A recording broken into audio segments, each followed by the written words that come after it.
years' experience as a management level professional, Jo Bright has worked with companies such as Orica, the University of Newcastle, the Catholic Education Office, Fairfax, Australian Federal Government, and now at Evolution Advisors. Jo's strengths include the ability to create strategic alliances with organisation leaders to effectively align and support their initiatives. She has a love of connecting people, which allows her to build and retain mutually beneficial partnerships and relationships. Her qualifications in high-performing areas and a love for making a real difference within the workplace and the community have enabled Jo to assist others to succeed in business and in life. Jo is also the 2016 President of the Newcastle Business Club and CEO of the Lake Macquarie Foundation.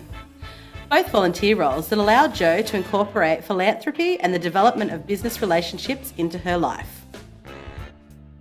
Welcome, Jo. Thanks so much for joining us. Thanks, Holly. It's great to be with you. Could you tell us a little bit about your career path? Oh, my career path. It's been an interesting one, a little bit turbulent along the way, but one I'm probably more proud of now, as I'm probably nearing towards the end, although I'd like to work for another 15 years or so. It's been stop and start, and I think that that's one of the lessons that I've learnt along the way, is that you shouldn't be frightened of taking some time out now and again and regrouping and even having a change of career.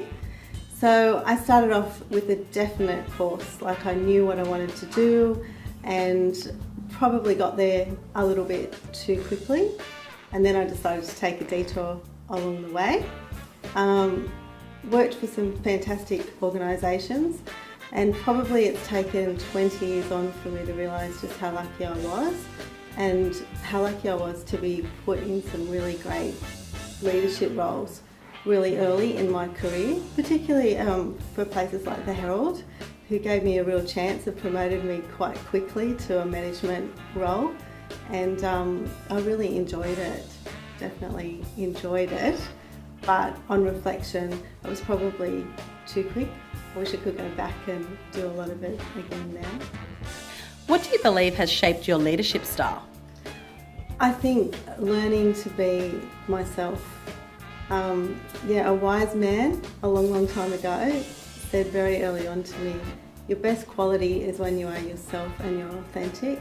And I think a lot of us get caught up in image or how we should be, and talk a lot about being different in the corporate world to how we might be outside of work. I think and hope most people will tell you, if they talk to you about me, that I'm exactly the same when I'm at work as what I am outside of work. And it's authenticity that I'm really passionate about it, and I really believe in it. And so I try to be as authentic as I can. It's not always easy, but I've definitely learnt that throughout time. And I think a lot of that comes with just believing in your own ability and being passionate about what you're working towards or what you're working within. Jo, what were some of the challenges you faced as president of the Newcastle Business Club in 2016? Oh, the Newcastle Business Club in 2016. Let's roll back the clock and let me start again. I'm sure I could do a much better job now, having moved into the seat and learnt along the way. The challenges were definitely, even in this day and age, I really felt the fact that I was a female in a historical club, and people often commented on my choice of speakers or different comments that I made along the way. I just spoke about being authentic, and I've really tried to bring myself when I was in that position and just spoke naturally. You would know, Holly, that I very, very often forgot my notes or just didn't stick to the brief because I got too busy talking. But I learnt along the way to sit back and listen at times.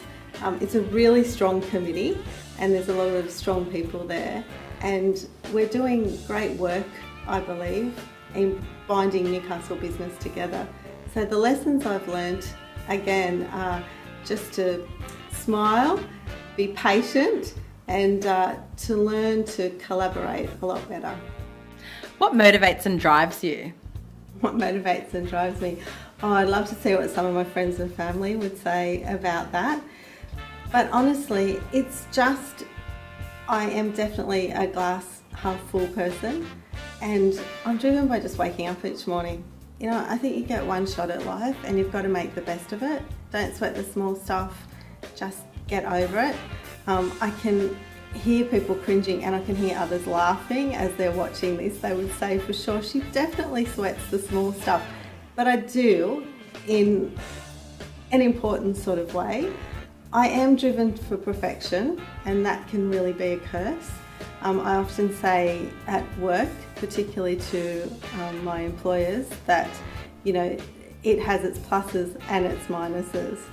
But I'm just definitely driven every day by fitting as much as I can, and anyone that knows me well will know that I do that. And Jo, to finish today, what local business person do you find inspiring? Oh, Holly, it's hard to pick. I mean, Newcastle's full of inspiring people. And I think one of the problems is that I might find different sections of what they do inspiring, but I don't really know the person. So without sort of rattling off the list, I might be inspired by what they actually have brought to the city or what they contribute. People like Keith Stronach, who, you know, is not afraid to go out there and develop our city. I've always admired that. But as an all-rounder, as a person, I'd have to say I admire Katie Brazel. Katie is, of course, the External Affairs Manager of Centennial Coal.